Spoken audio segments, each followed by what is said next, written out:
Right. Journalist power టీవీకి స్వాగతం. నేను మీ రవీంద్ర పటేల్. ఈరోజు ప్రముఖ దినపత్రికలు చూసినట్టయితే ముఖ్యాంశాలు ఈ విధంగా ఉన్నాయి. ముందుగా ప్రజా జాగ్రత్త చూద్దాం. దాంట్లో ఢిల్లీలో పెరిగిన గాలి కాలుష్యం, స్కూళ్ళు సెలవులు, ఇకపై ఆన్లైన్ క్లాసులు మాత్రమే అని చెప్పేసి వార్త రావడం జరిగింది. అక్కడ ఉన్న వాతావరణం అట్లా ఉంది కాబట్టి మిగతాది కూడా ఇటువంటి రాష్ట్రాలు ఏ రాష్ట్రంలో కూడా ఇటువంటి పరిస్థితి రావద్దు కాబట్టి ప్రజలందరూ సహకరించాలా. ఇప్పుడు ఢిల్లీ ఎట్లుందంటే కాలుష్యంలో అక్కడ నిర్మాణాలు ఆగిపోయినాయి. దాంతోపాటు కొన్ని డిమాలిష్ చేసిన వాటిని కూడా ఆపేయడం జరిగింది. దాంతోపాటు ఎక్కడైతే పొలాల్లో కాలబెడుతుంటారో వాటిని కూడా నిషేధించడం జరిగింది. ఈ కాలుష్యం ఒక ఢిల్లీకే పరిమితం కాకుండా చుట్టుపక్కల కూడా ఉంది. ప్రతి రాష్ట్రాల్లో కూడా ఇదే పరిస్థితి వస్తుంది. కాబట్టి ప్రజలందరూ కూడా సహకరించాలా. ఈ కాలుష్యం నివారణ కోసం ప్రభుత్వం వారు ఏదైతే చర్యలు తీసుకుంటారో దానికి ప్రజలు సహకరించాలా. ప్రజల తరఫున కూడా మనం ఏం చేయాలన్నది కూడా మనం చేసిన బాగుంటుంది. కొన్ని వెహికల్స్ చూసినట్టయితే పొగ ఎట్లా కనబడుతుందంటే ముందున్న దారి కనబడకుండా కొన్ని వెహికల్స్ పొగ వచ్చేస్తుంది. అటువంటి వాటిపైన పోలీసు వారు దృష్టి సారించే అవసరం ఎంతైనా ఉంది. పోలీసులు దేనికి పరిమితమైనరు? హెల్మెట్కు, మిగతా పేపర్లు లేవు, ఫైన్ వేయడానికి పరిమితమైనరు తప్ప ఇటువంటి సౌండ్ పొల్యూషన్ కానీ వాయు కాలుష్యం మీద దృష్టి సారించలేరు. కాబట్టి ఇప్పటికైనా వాళ్ళు దృష్టి సారించి ఇటువంటి అంటే చిన్న చిన్న నివారణోపాయాలు చేస్తూ పోతే పెద్దదానికి ఆస్కారం లేకుండా ఉంటుంది. కాబట్టి ప్రతి ఒక్కరు కూడా తమ బాధ్యతగా దీని మీద దృష్టి సారించినట్టయితే ఈ సమస్య నుంచి అందరూ కూడా అధిగమించవచ్చు. అదేవిధంగా ఇంకో వారు చూసుకున్నట్టయితే కాంగ్రెస్లోకి త్వరలో కారు పార్టీ ఎమ్మెల్యేలు, ఇది వర్కింగ్ ప్రెసిడెంట్ ఏతుందో మహేష్ కుమార్ గౌడ్ చెప్తున్నాడు. త్వరలో అందరూ కూడా మా పార్టీలు రావడం జరుగుతుంది. మిగతా ఎవరన్నా కొందరు మీరు ఉన్నారంటే వాళ్ళు బీజేపీలోకి వెళ్తారు. ఇక మిగిలేది ఏంటంటే కేటీఆర్, హరీష్ రావు మిగులుతారు. వాళ్ళైతే ఇక పార్టీకి ఇదే కాబట్టి అట్టే టీఆర్ఎస్లో ఉంటారు వాళ్ళు.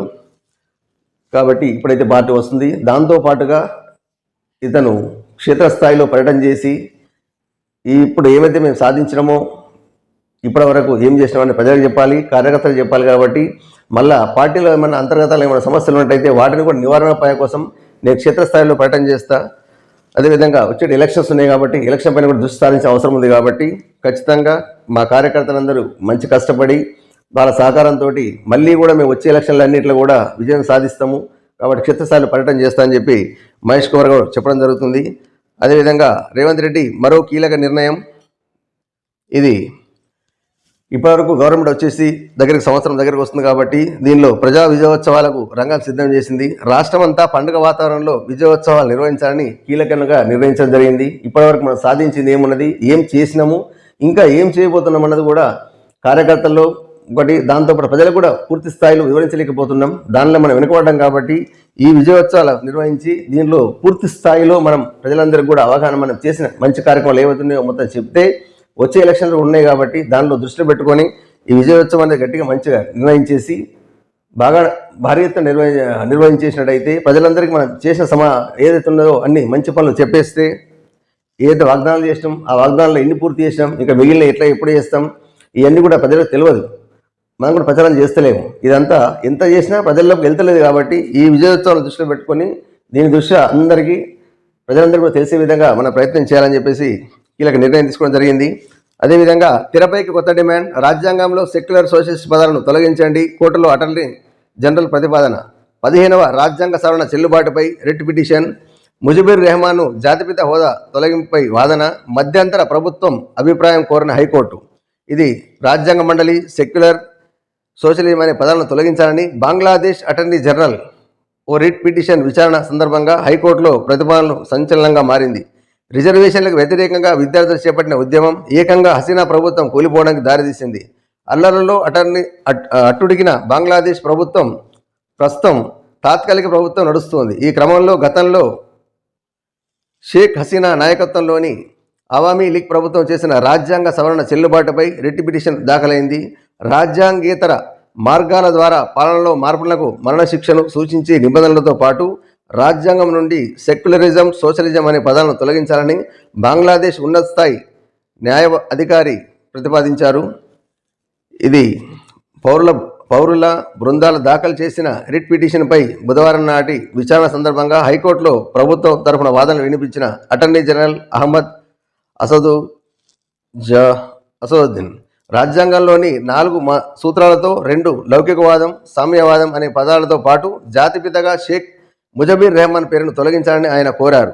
షేక్ ముజబిర్ రెహమాన్ బంగ్లాదేశ్లో తిరిగిలేని నాయకుడు. అయితే హైకోర్టు ధర్మాసనంలోని 2 న్యాయమూర్తులు ఈ విషయంలో మధ్యంతర ప్రభుత్వం తన వైఖరిలో ముందుకు రావాలని నోటీసులు జారీ చేసింది.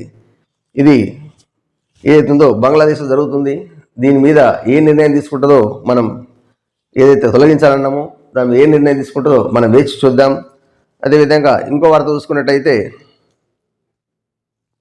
ఘనంగా కార్తీక పౌర్ణమి. ఇదైతే ప్రతి రాష్ట్ర వ్యాప్తంగా దేశవ్యాప్తంగా కూడా కార్తీక పౌర్ణమి ఏదైతుందో అది మహిళలందరూ నిన్న భారీ ఎత్తున చేసుకోవడం జరిగింది.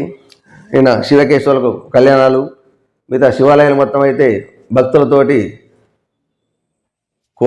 ఢోలాయమానంగా భక్తులు అక్కడ పరవశించిపోయిండ్రు శివనామస్మరణతోటి.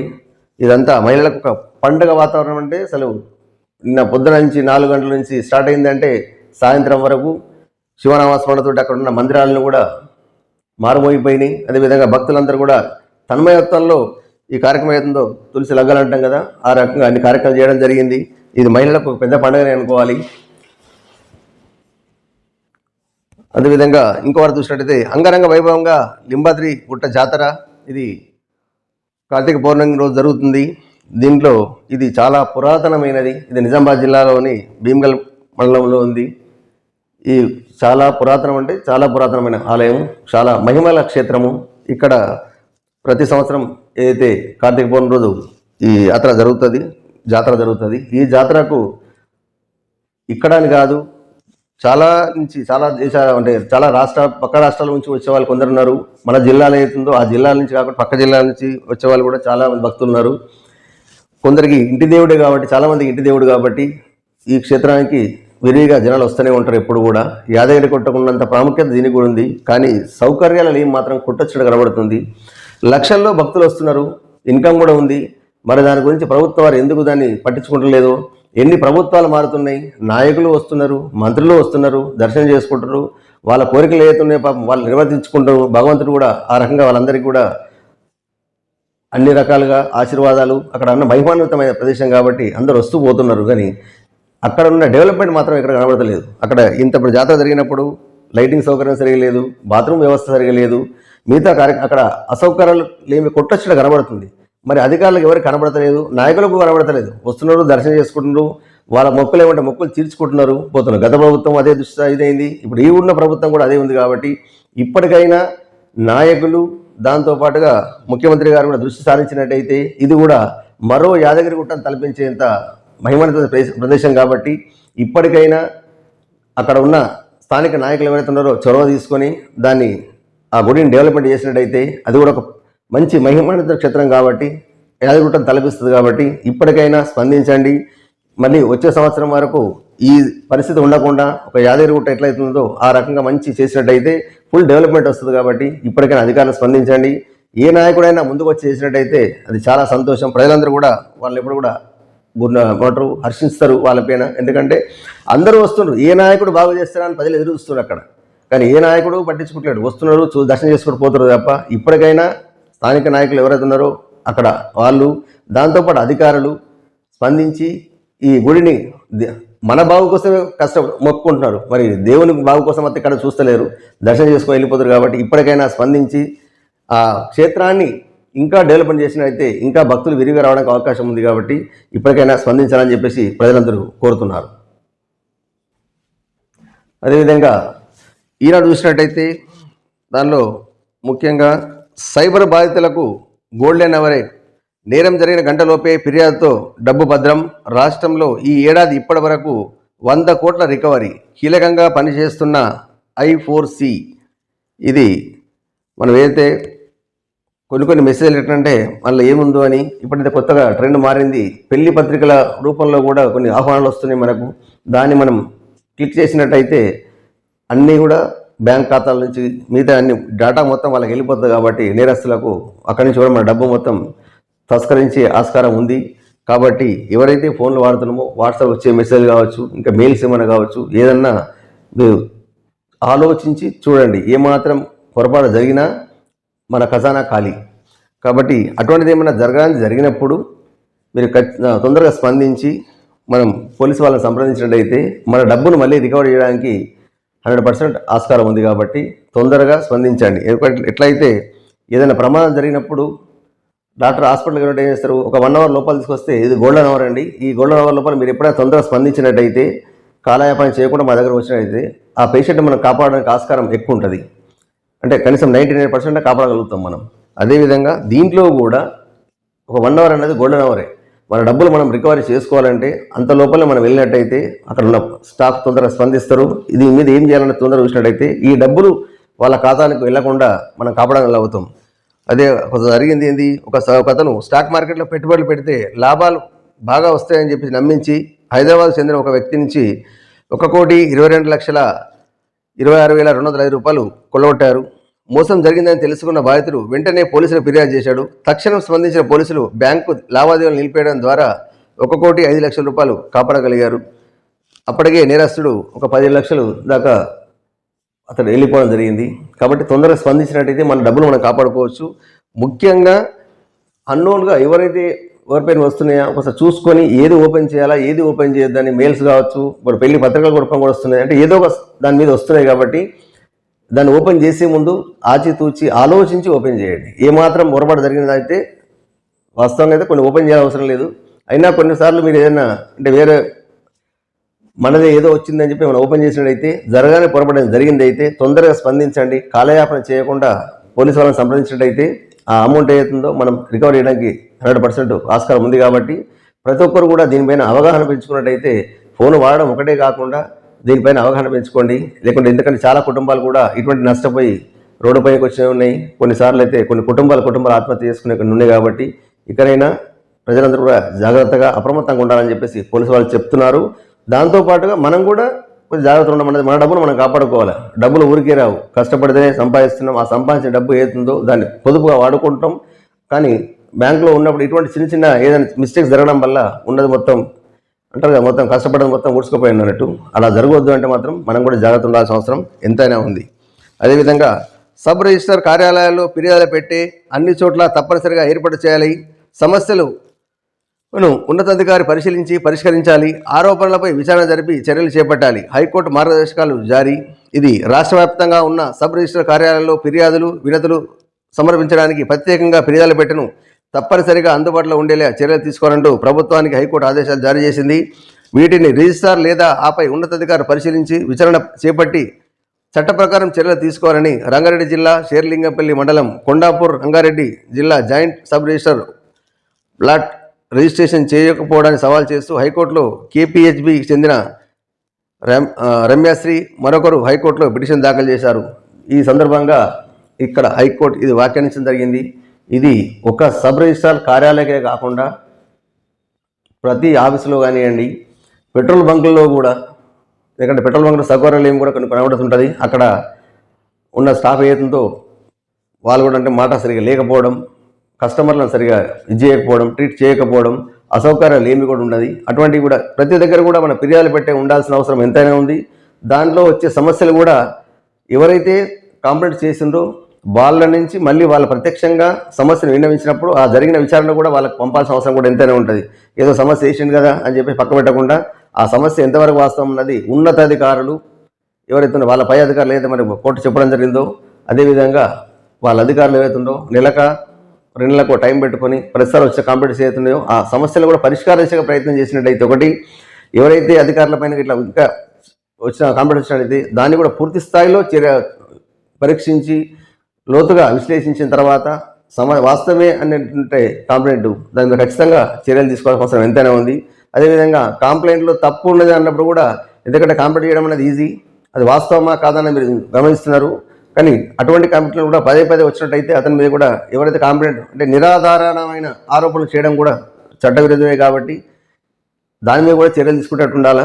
ఎందుకంటే ఆరోపణ చేయడం అనేది అభియోగం మోపడం అన్నది ఈజీ, దానికి ఆధారాలు కూడా సేకరించి పెట్టినట్టయితే ఇబ్బంది ఉండదు. కొన్నిసార్లు ఏం పెట్రోల్ బంకులు ఈ సమస్యలు ఉన్నాయని చెప్పి సమస్యలను పరిష్కార దిశ కూడా ప్రయత్నం చేయాల్సిన అవసరం ఉంది. ఇది ఈ ఆఫీస్కి పరిమితం కాకుండా ప్రభుత్వ పరంగా ఉన్న ఆఫీసులు అన్ని ఆధీనంలో ఉన్న ఏదున్నాయో ప్రతి దానిలో కూడా ఇటువంటి ఫిర్యాదులు పెట్టే ఉండడం వల్ల మళ్ళీ ఉపయోగం లేదు. ఏదైతే ఉన్నదో దానిపైన అధికారులు కూడా స్పందించి పర్యటన చేసి మళ్ళీ అధికారే స్వయంగా చూసినట్టయితే ఆ వచ్చే కంప్లైంట్స్ ఎన్ని వచ్చిన దాంట్లో పరిష్కారం ఏంటి అనేది కూడా మనకు మెయింటైన్ చేయగలిగితే ఈ సమస్యలన్నింటినీ కూడా మనం అధిగమించవచ్చు. ఇది కూడా ప్రజలకు అవసరం. ఎందుకంటే ఏ అధికారికి మేము చెప్పాలా అన్నది కూడా కొన్నిసార్లు మనకు తెలియదు కాబట్టి ఫిర్యాదులు పెట్టుకున్నట్లయితే అక్కడ మనం ఖచ్చితంగా తెలుగు అంటే మామూలు రాసేసి స్థానిక భాషలో రాసి ఆ ఫిర్యాదులు పెట్టేసినట్టయితే ఆ సమస్య పరిష్కారం జరుగుతుంది అన్న ఒక నమ్మకం కూడా ప్రతి పౌరుడు కల్పించినట్టయితే అక్కడ ఉన్న అధికారులకు భయం ఉంటుంది, పౌరులకు కూడా నమ్మకం కలుగుతుంది. కాబట్టి ఇది మంచి హర్షించదగ్గ విషయమే. కానీ ఇది కంటిన్యూ అంటే నిరంతరంగా మంచిగా జరిగే విధంగా ప్రభుత్వం వారు చూడాల్సిన అవసరం ఎంతైనా ఉంది. మరి చూద్దాం ఏం చేస్తుందా ప్రభుత్వం. మరి దీన్ని ఖచ్చితంగా అమలు చేసి 100% అమలు చేసేసి ప్రజలందరికీ న్యాయం జరిగేటట్టు చూస్తుందా, లేదా మరి కోర్టు ఆర్డర్ అంతవరకే ఉంచేసి ఊకుంటుందా అన్నది మనం వేచి చూద్దాం. అదేవిధంగా రాష్ట్ర ప్రభుత్వ పాలనపై ఏఐసిసి సంతృప్తి, దేశానికి రోల్ మోడల్ కాబోతున్నారని రాహుల్ గాంధీ చెప్పారు.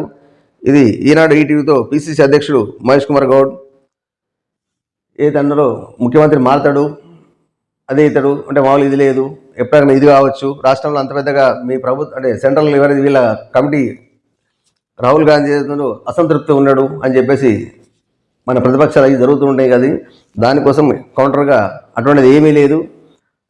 నాకు ఉన్న ముఖ్యమంత్రికి మంచి బాండింగ్ ఉంది. అదేవిధంగా రాష్ట్ర ప్రభుత్వం ప్రజలకు ఏం చేయాలన్నది కూడా ఒక ఆలోచన విధానం ఉంది.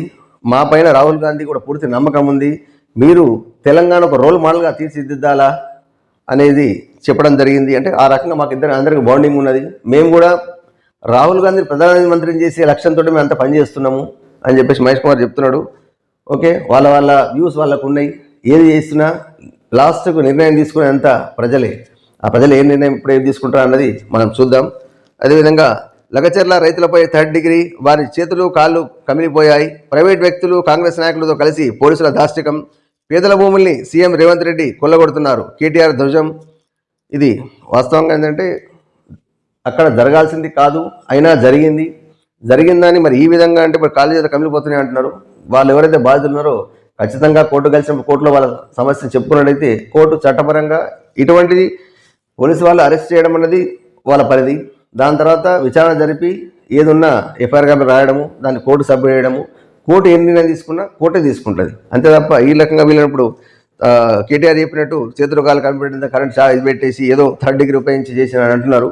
మరి ఎంతవరకు అన్నది బాధితులే చెప్పాల్సింది తప్ప రాజకీయాల కోసం ఏదో చెప్తుంటారు. అలా కాకుండా బాధితులు ఖచ్చితంగా కోర్టుకు వచ్చినప్పుడు మీకు జరిగిన సమస్య ఏతుందో కోర్టుకు విన్నవించినట్టయితే అది ఎవరైనా కానివ్వండి, కోర్టు వివరించినట్టయితే ఖచ్చితంగా చట్టపరంగా వాళ్ళ మీద కూడా చర్యలు తీసుకునే ఆస్కారం ఉంటుంది. కాబట్టి ఇంకోటి పోలీసు వాళ్ళు కూడా మీ పరిధి ప్రకారమే చట్ట ప్రకారంగా మీరు ప్రయత్నం చేయండి తప్ప ఎవరో నాయకుల కోసం మనం అధికార పార్టీకి కొమ్ము కాసే విధంగా ఎక్కడ కూడా మీరు చట్టాన్ని అంటారు కదా, ప్రజలు ఎప్పుడు చట్టాన్ని చేతులు తీసుకోవద్దు. వాస్తవమే అది అక్కడ జరగాల్సిన సంఘటన కాదు, కానీ అక్కడ జరగడానికి మూల కారణం ఏంటి అన్నది మీరు విశ్లేషించినట్టయితే దానిలో ఈ సమస్యలు ఎవరైతే బ్యాక్ ఉన్నారో అది తెలియదు, అసలు బ్యాక్ ఉన్నారా లేదా అన్నది కూడా తెలియదు, లేదా వీళ్ళ రైతుల ఆగ్రహం కోసం గురై ఇట్లా జరిగిందా అన్నది కూడా పూర్తి స్థాయిలో విశ్లేషణ చేసినట్టయితే ఇది రాజకీయ కోణంలో ప్లస్ అక్కడ ఉన్న వాస్తవిక కోణంలో కూడా ఆలోచించి ఏదున్నా కానీ నిజాన్ని డిగ్గి తెలిసి సమస్యను సద్దుమనే విధంగా ప్రయత్నం చేయాల్సిన అవసరం ప్రభుత్వం పైన, అదేవిధంగా అధికారులు ఇప్పుడు పోలీసు వాళ్ళు ఏదైతే చేస్తున్నారో వాళ్ళపైన బాధ్యత ఉంది. మరి చూద్దాం దాన్ని ఏం చేస్తారా, లాస్ట్కి మరి ఎవరి ఇలా బయటకు వస్తారు, ఏం జరిగింది అన్నది క్షుణ్ణంగా పరిశీలించాల్సిన అవసరం ఎంత ఉంది. కాబట్టి ఏం జరుగుతుందో వేచి చూద్దాం. అదేవిధంగా ధర్మపురిలో కార్తీక వెలుగులు. ఇది జగిత్యాల జిల్లా ధర్మపురి పుణ్యక్షేత్రంలో బ్రహ్మ పుష్కరంలో ఏదైతుందో శుక్రవారం రాత్రి కార్తీక పౌర్ణమి కాబట్టి అక్కడ దీపోత్సవం అన్నది చాలా బ్రహ్మాండంగా జరిగింది. భక్తుల తన్మయత్వంతో ఏంది అక్కడ దాన్ని చూసినట్టయితే మన పుష్కరం చూసినట్టయితే అక్కడ అసలు నా భూతో నా భవిష్యత్తు అక్కడ ఖచ్చితంగా మనం ఎక్కడ ఉన్నాం ఆధ్యాత్మిక శోభను పుట్టిపడే విధంగా ఉన్నది. అక్కడ ప్రత్యక్షంగా ఉన్నవాళ్ళు భక్తులు కూడా ఏంటంటే తన్మయత్వానికి లోనయ్యారు ఆ దీపోత్సవాన్ని చూసినప్పటికీ. ఇది చాలా అంటే భక్తి ఎంత అన్నది మనం ప్రత్యక్షంగా ఆ దీపాలు చూసినట్టు ఈజీగా మనకు అర్థమవుతుంది. అది అక్కడున్న ధర్మపురి పుణ్యక్షేత్రానికే తెలుస్తుంది. ఎందుకంటే అది కూడా లక్ష్మీనరసింహస్వామి క్షేత్రము, అది కూడా చాలా పురాతనమైన క్షేత్రము. అక్కడ కూడా భక్తులు విరిగా వస్తూనే ఉంటారు. అక్కడ కూడా సౌకర్యాలు కొన్ని ఇబ్బందులే ఉన్నాయి. కాబట్టి ఎక్కడైతే పుణ్యక్షేత్రాలు ఉన్నాయో పాత పురాతన క్షేత్రాలు ఇవన్నీ అక్కడ వెలిసిన క్షేత్రాలు, ఇక్కడ ఎవరో మనం గుడి కట్టిన క్షేత్రాలు కాకుండా ఇది అక్కడ స్వామివారు స్వయంగా వెలిసిన క్షేత్రాలు కాబట్టి అటువంటి క్షేత్రాలు ఏవైతే ఉన్నాయో ప్రభుత్వం వారు ఇప్పటికైనా దృష్టి సారించి ప్రజలకు ఇబ్బంది కాకుండా అక్కడ ఉన్న పరిసరాలను శుభ్రంగా పాటించడం కానివ్వండి. ఇప్పుడు అన్నట్టు ప్రతి దగ్గర బాత్రూమ్లు ఏమి, లైటింగ్ వ్యవస్థ అన్నది అక్కడ ఉండడానికి సౌకర్యాలు కావచ్చు, మిగతా అన్నీ ఏదైతే ఉన్నదో అంటే ఇది ప్రభుత్వానికి డబ్బు వచ్చే ధ్యేయం ఉన్నది. కానీ దాని ప్రజల సౌకర్యం కూడా దుస్సారించిన అవసరం ప్రభుత్వం వారికి ఎంతైనా ఉంది. కాబట్టి ఇప్పటికైనా స్పందించి ఇటువంటి క్షేత్రాలు ఏవైతున్నాయో దాన్ని నీట్గా అంటే ఎక్కడైతే సౌకర్యాలు ఏముందో ఆ సౌకర్యాలు కూడా ఫుల్ఫిల్ చేసేసి వచ్చే భక్తులందరూ కూడా అసౌకర్యం కలగకుండా చర్యలు తీసుకోవాల్సిన అవసరం ఎంతైనా ఉంది. అదేవిధంగా సాక్షి చూసినట్టయితే ఫార్మాకు భూగ్రహణం, ఇక్కడ నోటికాడు తీసుకుంటారా? తరాలుగా వ్యవసాయం పైన ఆధారపడి జీవిస్తున్న మాకు భూమిలే జీవనాధారం. వ్యవసాయం తప్ప మరో పని చేయడం మాకు తెలియదు. ఇప్పుడు ఫార్మా విలేజ్ పేరిట మా నోటికాడ కూరు తీసుకుంటారా? అదే జరిగితే మా కుటుంబాలు రోడ్డు మీద పడి ఆగమవుతాయి. 3 పంటలు పండే బంగారం లాంటి భూములను ప్రభుత్వానికి ఇచ్చేది లేదు. ఇక్కడ ఉన్న ధరలతో పోలిస్తే ప్రభుత్వం ఇస్తున్నది ఏ మూలకు సరిపోదు. ఒక రైతు ఆవేదన. అదేవిధంగా బీఆర్ఎస్ ప్రభుత్వం తలపెట్టిన ఫార్మా సిటీకి బదులు 10 చోట్ల ఫార్మా విలేజ్ల ఏర్పాటుకు కాంగ్రెస్ సర్కార్ నిర్ణయం. తొలి విడత ముచ్చర్ల ఫార్మా సిటీలో 2, వికారాబాద్, సంగారెడ్డి జిల్లాలో ఒక్కొక్కటి ఏర్పాటుకు నిర్ణయం. ఎక్కడికక్కడ స్థానిక యువతకు ఉద్యోగాల అవకాశం ఉంటుంది. అందుకని చెప్పేసి ఆ యోచన ఆలోచన చేస్తున్నాం. అన్ని ప్రాంతాల అభివృద్ధి చెందుతాయని ప్రభుత్వ వాదన. ఫార్మా పరిశ్రమల్లో గాలి, భూగర్భ జలాలు కలుషితమవుతాయంటున్న స్థానికులు. తమ విలువైన భూములను ప్రభుత్వం ఇచ్చే పరిహారం ఏ మూలకు సరిపోదంటూ అభ్యంతరం. వికారాబాద్, సంగారెడ్డి రైతుల ఆందోళన. ఇటీవల లగచర్లలో కలెక్టర్, ఇతర ఉన్నత అధికారులపై దాడి. భవిష్యత్తులో భూసేకరణ కష్టంగా మారొచ్చు అంటున్న అధికారులు. వాస్తవమే. ఇది వాళ్ళు 3 పంటలు పండే భూమిని అంటే మంచి సాగు భూమిని ఇప్పుడు ఫార్మాసిటీకి ఇచ్చినట్టయితే ఫార్మాసిటీలో 2 రకాల నష్టాలు కూడా ఉన్నాయి. ఉద్యోగం దొరుకుతున్న ఉద్యోగ కల్పన ఒకటి అయితే దానికి వచ్చేది ఏంది? గాలి కాలుష్యం అవుతుంది, భూగర్భం కూడా కాలుష్యం అవుతుంది, మరి మిగతా కూడా నష్టం పోతాం అని చెప్పేసి ఒకటి. మీరు ఇచ్చే పరిహారం ఏతుందో అరాకొరనే ఉంది. మార్కెట్ రేట్ కంటే చాలా తక్కువ కూడా ఇస్తున్నారు. కాబట్టి మేము ఎటుపోవాలా? మా భూములు ఏమీ ఇచ్చేది లేదు, మా భూముల్లో మేము ఉంటాం, మీరు ఇంకేమంటే పత్యం చూసుకోండి. ఇది మీ యొక్క కోరిక ఇప్పుడు ఏదైతే చెప్తుండో ఇది అప్పుడు గౌరవ కలెక్టర్ వచ్చినప్పుడు కలెక్టర్ గారి ముందు విన్నవించినట్టయితే బాగుండేది తప్ప మీరు చట్టాన్ని మీ చేతిలో తీసుకుని కలెక్టర్ గారిని దూషించడము, మామూలు కొందరైతే చూసాం కొట్టినట్టు అని చెప్పేసి తర్వాత మీరు కేసులు ఎదుర్కోవడం, ఇదంతా కాకుండా కలెక్టర్ గారు వచ్చిన చర్చ కోసమే. కాబట్టి మీ ఏదున్నా కలెక్టర్ గారు విన్నవించినట్టయితే కలెక్టర్ గారు ప్రభుత్వాన్ని విన్నవించేవారు. దాని తర్వాత లేదు ప్రభుత్వం వారు ఖచ్చితంగా మీ భూమి తీసుకోవాలనుకున్నా మీరు కోర్టును ఆశ్రయించినట్టయితే ఈ పరిస్థితి వచ్చేది కాదు. అనవసరంగా ఏంటంటే ఇప్పుడు మీకు కేసుల మీద తిరగాల్సి వస్తుంది. దాంతోపాటు చట్టాన్ని మీ చేతులు తీసుకోవడం తప్పు. మీకు ఏ సమస్య ఉన్నా సమస్య మీరు సానుకూలంగా ఒక దగ్గర కూర్చొని ఆలోచించి మీ నిర్ణయాన్ని వాళ్ళకి చెప్పినట్టయితే ఈ సమస్య వచ్చేది కాదు. ఓకే, మీరు భూములు ఇవ్వన్నారు, సంతోషమే, డెవలప్ అవుతుందని చెప్పేసి ప్రభుత్వం అంటుంది. మరి దీన్ని ప్రత్యేకంగా ఎక్కడైతే ప్రభుత్వ భూములు ఉన్నాయో అక్కడ ప్రభుత్వ భూములలో ఇది ఏర్పాటు చేసినట్టయితే అక్కడ కూడా డెవలప్ అవుతుంది. గతంలో రాష్ట్ర ప్రభుత్వం ఏం చేసింది? డెవలప్మెంట్ కావాలని చెప్పేసి సిటీ సెంటర్లో ఉన్న కలెక్టరేట్ తీసుకుపోయి ఎక్కడో ఊరోదలు కట్టేసి ఆ ఏరియా డెవలప్మెంట్ అవుతుందని చెప్పేసి కట్టడం జరిగింది. అదేవిధంగా డబుల్ బెడ్రూమ్ కూడా చాలా మటుకు అంటే దూరం కట్టడం జరిగింది. అక్కడ వెళ్తే ప్రజలు అక్కడ నివసిస్తారు కాబట్టి మెల్లిమెల్లిగా అక్కడ డెవలప్ అవుతుందని ఉద్దేశం. అట్లనే ఇప్పుడు ఏదైతే ప్రభుత్వ భూమి ఉందో మరి రైతుల నుంచి తీసుకోకుండా పంటల పండని బీడు భూమి ఏదైతుందో అది తీసుకున్నట్టయితే ఇటు మన భూములు ప్రభుత్వానికి సంబంధించిన భూములు అన్యాక్రాంతం కాకుండా కాపాడిన వాళ్ళం అవుతాం. దాంతోపాటు అన్నదాతలకు ఖచ్చితంగా వాళ్ళ అవసరమే. భూములు 4 కాళ్ళు పంట పండేది, ఆ 4 కాళ్ళ పంటలు పండే భూములను మనం తీసుకున్నట్టయితే రేపు మనం తినడానికి తిండి దొరకని పరిస్థితి వస్తుంది. కాబట్టి ప్రభుత్వం వారు కూడా ఆలోచన చేసి ఎవరికి ఇబ్బంది కలగకుండా ముందొచ్చే తరలకు కూడా ఇబ్బంది కలగకుండా ఏదైనా మంచి నిర్ణయం తీసుకోవాలని చెప్పేసి మనం ఆశిద్దాం. అదేవిధంగా గడువులోగా పూర్తి చేయాలి సమగ్ర సర్వే ఏది జరుగుతుందో దానిపై ముఖ్యమంత్రి ఆదేశం. ఏ ఒక్క ఇంటిని వదలొద్దు, సర్వే ఖచ్చితంగా నిర్వహించాల్సి, ఆటంకం కలిగించే వారిని ఉపేక్షించొద్దు, ప్రజల అభ్యున్నతి కోసమే వివరాల సేకరణ. ఈ కొందరు మనం బయట అంటున్నాం కదా ఏదో జరుగుతుంది, ఏదో సేకరిస్తారు దేనికోసం అని చెప్పేసి అటువంటి ఆలోచన ఏమి పెట్టుకోకండి. ఖచ్చితంగా మీ యొక్క అభ్యున్నతి కోసమే మేము పూర్తి స్థాయిలో సర్వే చేస్తున్నాము. దీనిలో పూర్తి విషయాలు వచ్చిన తర్వాత ఒక కులగన అనుకున్నాం, మిగతా కూడా ఏమున్నాయో అన్నీ కూడా మేము ఖచ్చితంగా నిర్వర్తిస్తామని చెప్పేసి ఈ సర్వే చేస్తున్నాం. కాబట్టి ప్రజలందరూ కూడా సహకరించాలని చెప్పేసి కోరడం జరుగుతుంది. అదేవిధంగా మరో వార్త చూసుకున్నట్లయితే త్వరలో కేసీఆర్, హరీష్ల విచారణ. కాళేశ్వరం బ్యారేజీలపై క్రాస్ ఎగ్జామినేషన్కు పిలువనున్న జస్టిస్ పిసి ఘోష్ కమిషన్. 21న రాష్ట్రానికి వస్తున్న పిసి ఘోష్ 22 లేదా 23 నుంచి విచారణ ప్రారంభం. తొలుత ఐఏఎస్ అధికారులు, తర్వాత ప్రజాప్రతినిధులు. ఇది ఘోష్ మనకు 21న రాష్ట్రానికి వస్తున్నారు. వచ్చిన తర్వాత దీనిలో ఎవరెవరైతే అప్పుడు ఉన్న ప్రభుత్వ అధికారులు, దాంతోపాటు ముఖ్యమంత్రి, అప్పుడు హరీష్ రావు మంత్రి ఉండే కాబట్టి వాళ్ళందరూ కూడా విచారణ అనేది ఈ నెలాఖరికి లేదా వచ్చే నెల మొదటి వారంలో ఉన్న కానీ పూర్తి స్థాయిలో విచారణ అందరూ జరిగి మళ్ళీ డిసెంబర్ నెలాఖరి వరకల్లా దీన్ని ప్రభుత్వానికి ఏదైతే అందరి తీసుకున్న అభిప్రాయాలు విచారణ చేసిన ఫైల్ ఏదైతుందో అది ప్రభుత్వం సబ్మిట్ చేయడం జరుగుతుంది. దాని తర్వాత ఏ నిర్ణయం తీసుకుంటారు అన్నది మనం చూద్దాం. ఇలా దోషులు ఎంతవరకు ఏం జరిగింది అనేది ఎవరెవరి పాత్ర ఎంతెంత అన్నది కూడా మనకు పూర్తి స్థాయిలో తెలుస్తుంది. అదేవిధంగా మాటలు ప్రజలకు, మూటలు కాంగ్రెస్కు. ఇక్కడ గ్యారంటీలు అమలు చేయకుండా మహారాష్ట్రలో అబద్ధ ప్రచారాలు. కిషన్ రెడ్డి, అన్ని రంగాల్లో కాంగ్రెస్ ప్రభుత్వం విఫలం. రైతు భరోసా లేదు, పింఛన్లు పెంచలేదు, బోనస్ ఇవ్వట్లేదు, రైతులపై కేసులు పెట్టి జైలుకు పంపేంత ప్రభుత్వం దిగజారిందని మండిపడ్డారు.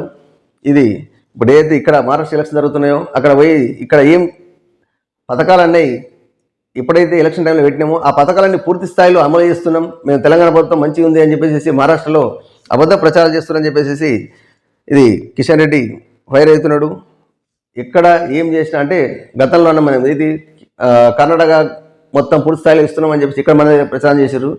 అదేవిధంగా ఇక్కడ ప్రచారం చేసేది ఏందో అయిపోయి సీటుకు ఎక్కిండు, దీన్ని మళ్ళీ తీసుకుపోయి మహారాష్ట్రలో చెప్పడం జరుగుతుంది. అంటే అబద్ధ ప్రచారాలే తప్ప ఇక్కడ చేసి ప్రజలు చేసింది ఏమీ లేదని చెప్పేసి కిషన్ రెడ్డి చెప్పడం జరుగుతుంది. ఏది ఏం జరుగుతున్నా ప్రజలందరూ కూడా గమనిస్తున్నారు.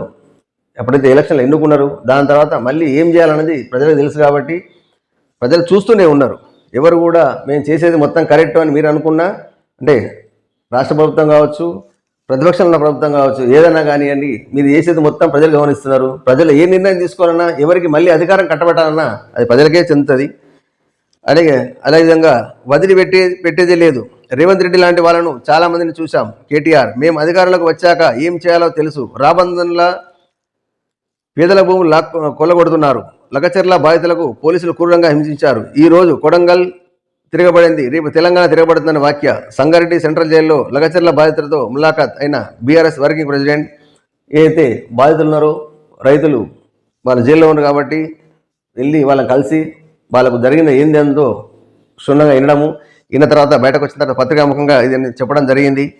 ఇది ఏది జరిగినా కానీ ఘటన అనేది జరగాల్సింది కాదు, కానీ జరిగింది. కానీ పాపం రైతులందరూ కూడా కొంచెం ఇబ్బంది, ఎందుకంటే కూలీ చేసుకునే వాళ్ళు కొందరు అయితే వ్యవసాయం చేసుకునే వాళ్ళు చాలామంది ఉన్నారు. వాళ్ళ కుటుంబాలు చాలామంది, కొన్ని పిల్లలు అక్కడ ఉంటే ఇంటి దగ్గర ఉంటే వాళ్ళకు భోజనం పెట్టే వాళ్ళు కూడా లేని పరిస్థితులు కొందరు ఉన్నారు. వాళ్ళ భర్తలు జైల్లో ఉన్నట్టయితే ఇంటి దగ్గర వాళ్ళకు కూడా ఇబ్బంది అవుతుంది. అసలు జరిగింది ఏంటంటే వాళ్ళు కూడా కొందరు అయమయంలో ఉన్నారు. దాన్ని ప్రభుత్వం వారు మరి వాళ్ళ భూములు కొలవడానికి ఈ రకంగా చేసింది అని చెప్పేసి ప్రతిపక్షం అంటుంది. మరి ఏం జరిగింది, ఏం చేస్తుంది, ఏం జరగబోతుంది అన్నది మరి కోర్టు పరిధిలో ఉంది కాబట్టి కోర్టు ఏ నిర్ణయం తీసుకుంటుందో మనం వేచి చూద్దాం. అదేవిధంగా నేడు బీజేపీ మూసి నిద్ర. 20 ప్రాంతాల్లో పార్టీ నేతల బస. అంబర్పేట, తులసిరామ్ నగర్లో కిషన్ రెడ్డి, ఎల్బీ నగర్లో ద్వారకాలో కాలనీలో ఈటాల రాజేందరు. ఈ రకంగా ఒకరికొకరికి ప్రాంతాన్ని కేటాయించడం జరిగింది. ఆ కేటాయించడంలో రాత్రి అక్కడనే బస చేసి ప్రజలతో మమేకమై వాళ్ళకున్న బాధలు ఏంటియో వాళ్ళ నుంచి లిఖితపూర్వకంగా తీసుకొని ప్రభుత్వానికి సబ్మిట్ చేయడానికి, అంటే దీనిలో వ్యతిరేకత ఏమున్నది, మంచి అనేది ఎంతమంది చూసుకుంటారా అనేది వాళ్ళ బాధలు ఏదైతున్నాయో చూసి వాళ్ళ నుంచి దరఖాస్తులు తీసుకొని ప్రభుత్వాన్ని వినవించి మరి ఏం చేద్దాం, ప్రభుత్వాలు ప్రజలకు ఇద్దరి సమన్వయం ఎలా ఉంది, మరి మీరు ఇది చేస్తా అంటున్నారు డెవలప్మెంట్, ప్రజలు మరి ఏం కోరుకుంటున్నారు దాని మీద వీళ్ళు నిద్ర చేస్తున్నారు. దేశ ప్రజలతో సమస్యలు తెలుసుకొని ప్రభుత్వానికి చేసిన తర్వాత అది పత్రిక కూడా మళ్ళీ వస్తుంది ఏం జరుగుతుందా అన్నది. ఎందుకంటే వాళ్ళు మేము చేస్తే మంచిది అని వాళ్ళు అంటున్నారు, వద్దు అని కొందరు ప్రజలు అంటున్నారు, కొందరు కావాలంటున్నారు. అది ఎంతవరకు అన్నది సందిగ్ధంలోనే ఉంది. మరి ఏం జరుగుతుందో అన్నది మనం చూద్దాం. అదేవిధంగా ఇంకో వారు చూసుకున్నట్టయితే ఇది 100 కోట్లు గాడిద పాల వ్యాపారం పేరిట ది డాంకీ ప్యాలెస్ మోసం. లీటరు 1600 చొప్పున కొంటామని మాయమాటలు. ఫ్రాంచైజీ కోసం లక్షలు ముట్టజెప్పామని బాధితుల రైతు గగ్గోలు. 5 రాష్ట్రాల్లో 400 మంది బాధితులు. ప్రభుత్వం న్యాయం చేయాలని వేడుకోలు. ఈ ప్రజలు ఎట్లయిందంటే డబ్బు వస్తున్నప్పటికీ గుడ్డిగా పెట్టుబడి పెట్టడం, తర్వాత మోసపోయిన తర్వాత గగ్గోలు పెట్టడం, దాని తర్వాత ప్రభుత్వం ఆదుకోవాలని చెప్పడం, మళ్ళీ ఏమంటే ఆదుకోకపోతే మాకు చావే శరణ్యం అని చెప్పి మళ్ళీ ప్రభుత్వాన్నే ఇది చేయడం. మరి పెట్టేటప్పుడు వాస్తవమా కాదా అని చెప్పి ఆలోచన మాత్రం ఉండదు. పెట్టడము మోసపోవడం చాలా జరుగుతుంది. కాబట్టి ఇప్పటికైనా ప్రభుత్వం వారు ప్రతిసారి చెప్తున్నారు మోసపోకండి అని చెప్పేసి, అయినా పెడచోనే పెట్టేసి మన లాభాల ఆర్జననే ధ్యేయంగా ఎక్కువ లాభాలు వస్తాయని చెప్పేసి తొందరపడి పెట్టిన తర్వాత నష్టపోవడం, ఇదేంటి 100 కోట్ల పాలు గాడిద పాల మీద 100 కోట్ల వ్యాపారం జరుగుతుంది అనుకుంటే మరి ఎన్ని సంవత్సరాలు అంటే కొన్ని ఏళ్ళ నుంచి మనం చూస్తున్నాం. గాడిద పాలు ఊర్లో తిరిగి కూడా గాడిద పాలు అమ్మడం జరుగుతుంది. చిన్నపిల్లకు దగ్గు దమ్ముకని పోస్తూ ఉంటారు. ఎంత వ్యాపారం జరుగుతుంది అన్నది మనకు తెలుసు కదా. అలా తెలియకుండా కూడా మీరు ఎంత ఇలా పెట్టి మోసపోయినరు. ఫ్రాంచైజీ కోసం లక్షల పెట్టుబడి పెట్టడం జరిగింది. వాళ్ళు ఏమన్నారు, గాడిద కూడా మేమే ఇస్తాం, గాడిద పాలన కూడా మేమే కొంటామని చెప్పేసి స్టార్టింగ్లో కొన్ని ప్రాంతాల్లో కొనడము జరిగింది. అక్కడ లాభాలు వస్తున్నాయని చెప్పేటప్పటికి ఇంకా ప్రచారం ఎక్కువయ్యేటప్పటికి చాలామంది పెట్టుబడిదారులు పెట్టుబడి పెట్టడం, అప్పటి నుంచి 20 లక్షల నుంచి 70 లక్షల దాకా పెట్టుబడి పెట్టడం. అంటే గాడిదలు మేమే ఇస్తాం కాబట్టి కొంటాం మేమేటప్పటికి అప్పులు సప్పు చేసి ఉన్నది అమ్మేసేసి వ్యాపారం బాగా సాగుతున్న ఉద్దేశంలో చాలామంది పెట్టడం జరిగింది. పెట్టిన తర్వాత అది అంతకుముందు కూడా ఇబ్బంది వస్తే పోలీస్ స్టేషన్ పోవడం జరిగింది. తర్వాత అది అంతగా ఆగిపోయింది. తర్వాత వ్యాపారం జరుగుతూ ఉంది. జరిగి లాస్ట్గా ఎంత మంచి పెద్ద అయిన తర్వాత ఇక్కడికి బోర్డు తిప్పేయడం జరిగింది. ఇప్పుడు గాడిదలు లేవు. ఇప్పుడు గాడిదలకు కనీసం ఏంటంటే ఎవరిదైతే గాడిదలు ఉన్నాయో ఆ గాడిదలు ఉన్న వాళ్ళకి గాడిదలకు తిండి పెట్టలేని పరిస్థితిలో ఉన్నారు. అది అటువంటి చనిపోతున్నాయి. ఇప్పుడు వాటి లెక్కనే మేము అప్పు తెచ్చినాం కాబట్టి మొత్తం రోడ్డు పైకి వచ్చినాం. మా ఆదాయం కంటే అప్పులు ఎక్కువైపోయినాయి. 20 లక్షల నుంచి 70 లక్షల దాకా కొందరు అప్పులు పెట్టారంటే ఏ స్థాయిలో మోసం జరిగింది అన్నది గమనించాల్సింది. ఇప్పటికైనా అధికారులు తమ డిపార్ట్మెంట్ ఏదైతుందో స్పందించి ఎవరైతే మోసానికి పాల్పడ్డారో అతని మీద పూర్తి స్థాయిలో ఎంక్వైరీ చేసి ఈ డబ్బులను రికవరీ చేసి ప్రజలకు కూడా ఇప్పించాల్సిన అవసరం ఉంది. అదేవిధంగా ప్రజలు కూడా మోసపోవద్దు. ఏదో లాభాలు వస్తున్నాయని అని చెప్పేసి ఎవరికి చెప్పకుండా ముందు పోయి లైన్లో ఉండేసేసి మనం డబ్బులు పెట్టుబడి పెడతాం. అయిపోయి మోసపోయిన తర్వాత లాభోదీపం మొత్తుకుంటే వచ్చేది ఏముండదు. మీ కుటుంబాలు రోడ్డు పైకి వచ్చినాయి. ఇప్పుడు ప్రభుత్వం ఆదుకోకుండా మేము చచ్చిపోతాం అంటే ప్రభుత్వాన్ని ఇప్పుడు మనం ఆలోచించాలి. ఒకటి విషయం ఉంటుంది, ఎప్పుడన్నా లాభం వస్తే ప్రభుత్వానికి ఏమి చెప్పరు కదా. అప్పుడు ప్రభుత్వానికి ఏమో లాభం అంటగడతారా? లేదు, మీ వ్యాపారం మీరే చేసుకుంటారు. మరి నష్టపోయినప్పుడే ప్రభుత్వం ఆదుకోవాలంటే ఇది ఎంతవరకు సమంజసం? అది ప్రభుత్వ గుర్తింపు ఉందా లేదా, అసలు వాస్తవం ఏంది ఏం కదా అనేది ఏం ఆలోచన లేకుండా లాభాలు అనేటప్పటికీ గుడ్డిగా పెట్టేస్తారు. కొన్నిసార్లు చేస్తుంటా కదా, 2 రూపాయల వడ్డీ దగ్గర 10 రూపాయల వడ్డీ దగ్గరనే గుడ్డిగా పెట్టేస్తారు. కొద్దిగా బోర్డు తిప్పేస్తాడు. తర్వాత అందరూ వచ్చి ధర్నాలు చేయడం, నష్టపోయినా నేను కొన్ని లక్షలు పెట్టినానండి నష్టపోతున్నా, అది నా బిడ్డ పెళ్లి కోసం ఇల్లు కట్టుకోవడానికను నా రిటైర్మెంట్ పెన్షన్ తెచ్చి మొత్తం అలా పెట్టేసిన, పైసలు పెట్టేసి అలా పెట్టేసిన, వాడు మోసపోయినా అని ఇలా ఎందుకు గుడ్డిగా మోసపోతున్నారు? మోసపోయేవాడు ఉన్న రోజులు మోసం చేసేవాడు పుట్టుతూనే ఉంటాడు, మోసం చేస్తూనే ఉంటాడు. కాబట్టి ఇప్పటికైనా ప్రజలారా మీరు జాగ్రత్తగా ఉండండి, జాగ్రత్తగా మసలుకోండి, చూడండి, ఆలోచించి పెట్టుబడి పెట్టద్దని కాదు, పెట్టుబడి పెట్టేటప్పుడు ఎంతవరకు అన్నది జనువులు ఉందా లేదా అన్నది మీరు ఆలోచన చేసి పెట్టుబడి పెట్టండి తప్ప ఇటువంటి దాంట్లో పెట్టి మోసపోయినట్టయితే మీరు కంప్లీట్ ఇన్ని 6 కాలాలు కష్టపడ్డ పంటలు అంటే మనం సంపాదించే పైసలు, జీవితంలో సంపాదించే పైసలు మొత్తం తెచ్చేసి ఒక గాలివాటంకి మొత్తం వెళ్ళిపోయినట్టు వెళ్ళిపోతే మన అంటే ప్రజల బతుకులు ఏం కావాలి? కాబట్టి ఒకసారి ఆలోచించండి, మీ జీవితాలు కాపాడుకోండి. అత్యాశకు పోయినట్టయితే ఇక్కడ మోసాలు ఎక్కువ జరుగుతాయి. కాబట్టి అటువంటి ఆశపడడం అనేది కూడా సమంజసం కాదు. కాబట్టి ఇక్కడికైనా ప్రజలారా ఆలోచించండి. అదేవిధంగా ఈ వార్తలు ఇంతటితో సమాప్తం. తిరిగి రేపు కలుద్దాం. నమస్తే.